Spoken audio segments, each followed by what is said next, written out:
गरीब किसान की। किसी गांव में हीरा नाम का एक गरीब किसान अपनी पत्नी झुमकी, बेटा मोहन और बेटी सीता के साथ एक छोटे से घर में रहता था।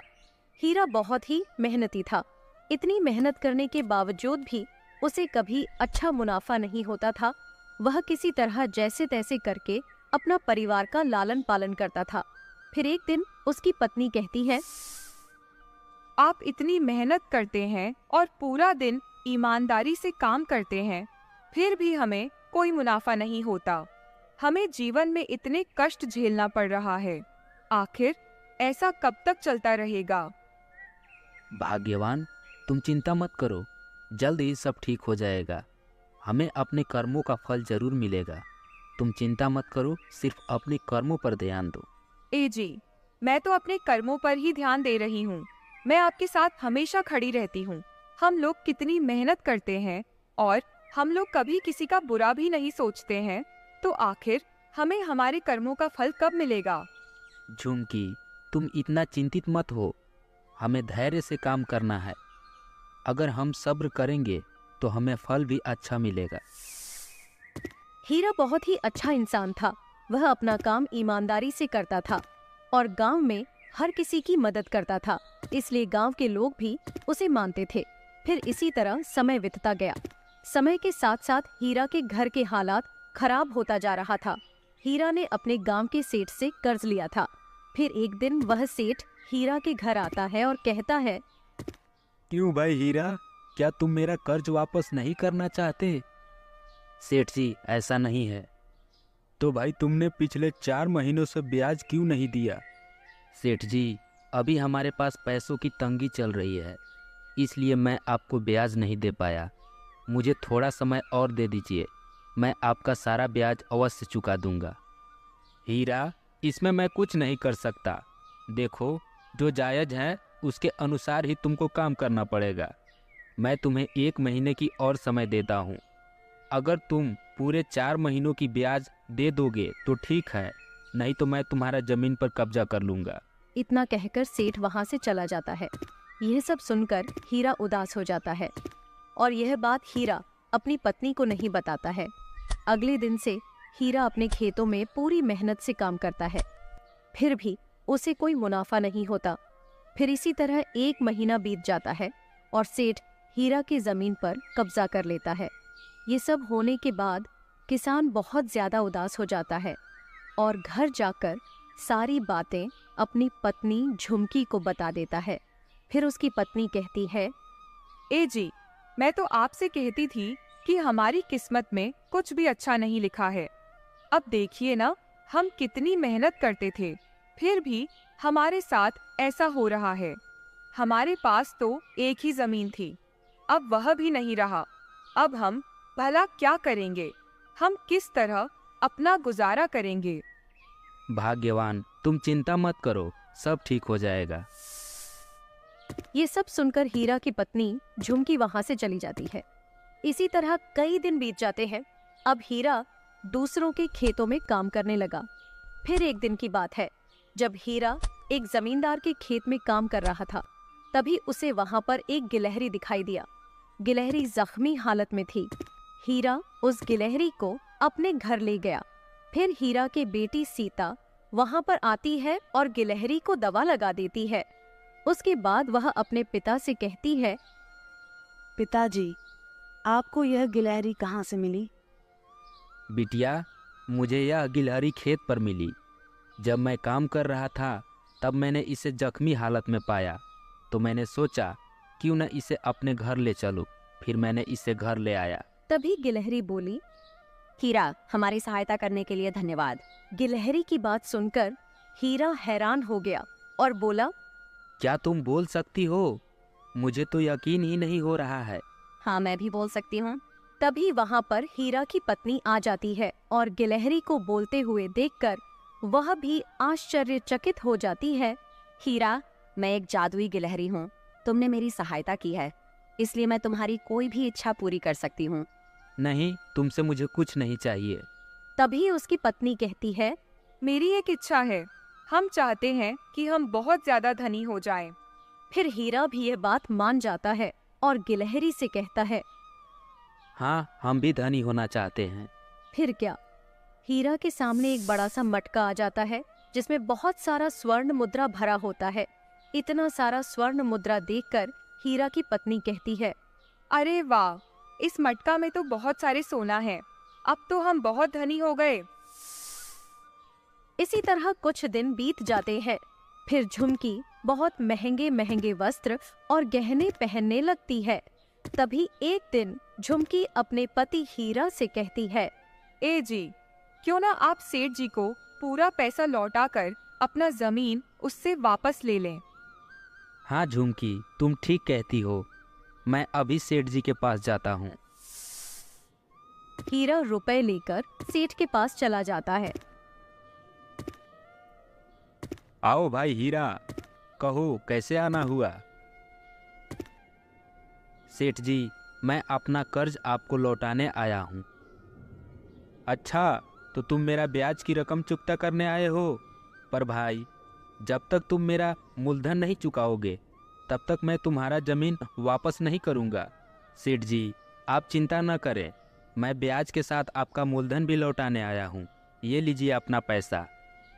यह सब देखकर सेठ चौंक जाता है और हीरा से कहता है, अरे हीरा, अचानक से तुम्हारे पास इतना धन कहाँ से आ गया? अभी 2 महीने पहले तो तुम्हारे पास ब्याज के रुपए भी नहीं थे। बस सेठ जी, बस, आपको रुपए मिल गए। अब आप हमारी जमीन का कागजात लौटा दीजिए। हीरा जमीन का कागज लेकर अपने घर लौट गया। ये सब सुनकर झुमकी बहुत खुश हो जाती है। अब हीरा और झुमकी गांव के सबसे अमीर व्यक्ति हो गए थे। झुमकी उस जादुई गिलहरी से बहुत सारा सोना मांगती रहती थी। उसकी लालच दिन पर दिन बढ़ती जा रही थी। वहीं दूसरी तरफ हीरा धन के लालच में दिन पर दिन अंधा होता जा रहा था। हीरा और झुमकी दूसरों को कुछ भी नहीं समझते थे। वे लोग गांव के सभी लोगों के साथ बहुत ज्यादा बुरा व्यवहार करने लगे थे। जब सेठ को यह सब बात पता चला कि अब हीरा बहुत ज्यादा अमीर हो गया है, तो सेठ हीरा को ज्यादा उकसाने लगा, क्योंकि हीरा लोगों को कम ब्याज दर पर रुपए देने लगा था। तभी सेठ ने हीरा से कहा, हीरा भाई, तुम्हें तो इस मौके का फायदा उठाना चाहिए। तुम इतने कम ब्याज पर कर्ज क्यों देते हो? तुम्हें तो लोगों से ज़्यादा ब्याज लेनी चाहिए। यही तुम्हारे पास मौका है। इससे तुम और धनी हो जाओगे और साथ में तुम्हारे पास जमीन भी बहुत सारी हो जाएगी। अब हीरा भी सेठ की बातों में आ जाता है। फिर हीरा अधिक ब्याज की दर से रुपए देकर लोगों को जमीन पर कब्जा करने लगा।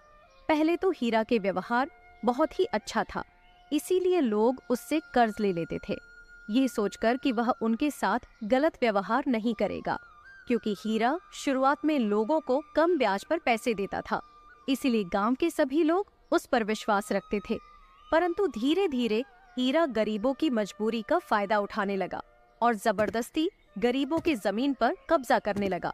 फिर पूरे गांव में हीरा के खिलाफ आक्रोश बढ़ गया, परंतु कोई भी हीरा का कुछ बिगाड़ नहीं पाया। वहीं दूसरी तरफ मोहन, जो कि हीरा का बेटा था, वह भी पैसों को देखकर बिगड़ चुका था। वह दूसरों को अपने सामने कुछ भी नहीं समझता था। साथ ही उसे जुए शराब की भी बुरी लत लग गई थी। ये सब जानते हुए भी हीरा और झुमकी अपने बेटे मोहन को कुछ भी नहीं कहते थे। इसी तरह समय गुजरता गया। फिर एक दिन मोहन कैंसर की बीमारी से ग्रस्त हो गया। उसकी हालत बहुत ज्यादा खराब हो गई। हीरा उसे हर वैद्य के पास ले गया, लेकिन उसका इलाज कहीं पर भी संभव नहीं हुआ। अब मोहन की हालत दिन पर दिन खराब होता जा रहा था। तभी एक दिन हीरा के घर पर बहुत बड़ा वैद्य जी आते हैं। तभी हीरा वैद्य जी से कहने लगा, वैद्य जी, आप पैसे की चिंता मत कीजिए।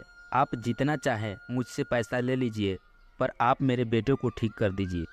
भाई, आपका बेटा ऐसी बीमारी से ग्रस्त है कि इसे दुनिया के कोई भी वैद्य नहीं ठीक कर सकता। वैद्य जी, मेरे पास बहुत सारा धन है, फिर भी आप मेरे बेटे का इलाज क्यों नहीं करते?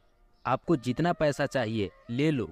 भाई साहब, जीवन में हर चीज़ केवल धन से ही नहीं होता। कुछ चीज़ें ऐसी होती है जो धन से परे होती हैं। हमें धन को इतना महत्व नहीं देना चाहिए, नहीं तो हमें एक न एक दिन बहुत ज़्यादा पछताना पड़ता है।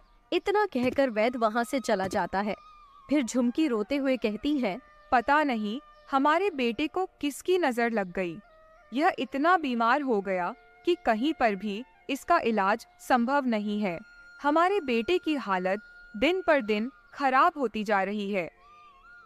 हाँ झुमकी, तुम बिल्कुल सही कह रही हो। पता नहीं हमारे बेटे को क्या हो गया है। अब ये भला कैसे ठीक होगा। इतना कहकर हीरा भी रोने लगा। ये सब बात उसकी बेटी सीता सुन लेती है और वह कहती है, पिताजी, आप लोग भला यह सब अजीब अजीब सी बातें क्यों कर रहे हैं? नहीं बेटा, हम लोग भला अजीब सी बातें क्यों करेंगे। पिताजी, क्या इतना कुछ होने के बावजूद भी आपको लगता है कि धन से दुनिया में सब कुछ संभव है? भैया को किसी की बुरी नजर नहीं लगी है, बल्कि यह सब आपकी और माँ की कर्मों का फल है। आप धन के लालच में इतने अंधे हो गए थे कि पिछले दिन भी आप लोगों को याद नहीं आई। आप लोगों ने गांव के न जाने कितने लोगों को शोषण किया है और उनकी जमीन पर कब्जा किया है। आपने तो कभी मोहन भैया को भी नहीं डांटा। जब यह शराब पीते थे, आयाशी करते थे, तब तो इन्हें आपने कभी नहीं डांटा। उन्हें तो आप कभी गलत काम करने से रोका तक भी नहीं। पिताजी, ये जो कुछ भी हो रहा है, यह सब आपकी कर्मों का फल है। बेटी, तुम बिल्कुल सही कह रही हो।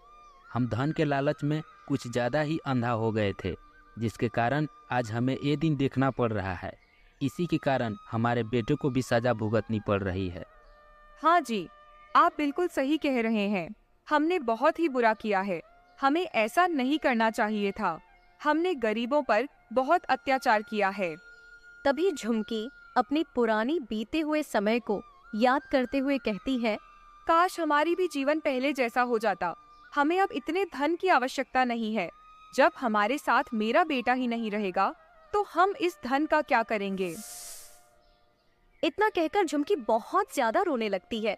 तभी वहाँ पर जादुई गिलहरी आ जाती है और कहती है, चलो, कम से कम अब तो तुम्हें अपनी गलती का एहसास हो गया। फिर हीरा और झुमकी भी गिलहरी से अपनी गलती का माफी मांगते हैं। हीरा, मैं तुम्हारी कोई भी एक आखिरी इच्छा पूरी कर सकती हूँ। बोलो, क्या चाहिए तुम्हें? मैं चाहती हूँ कि मेरा परिवार पहले जैसा था, सब कुछ वैसा ही हो जाए। मैं नहीं चाहती कि हमारे पास ज्यादा धन हो। ठीक है, अब बिल्कुल ऐसा ही होगा। इतना कहकर जादुई गिलहरी वहां से चली जाती है। फिर दिन बीत जाता है और शाम हो जाती है। सभी लोग सो जाते हैं। सुबह होते ही सब कुछ पहले जैसा हो जाता है। अब मोहन की तबीयत भी बिल्कुल ठीक हो जाती है। फिर हीरा और उसकी पत्नी झुमकी अपने दोनों बच्चों के साथ हंसी खुशी जिंदगी बिताने लगते हैं। अब उन्हें समझ आ गया था कि जिंदगी में सिर्फ धन ही महत्वपूर्ण नहीं होता, हमें जीवन में अच्छे कर्म भी करनी चाहिए। यही सबसे बड़ा धन है।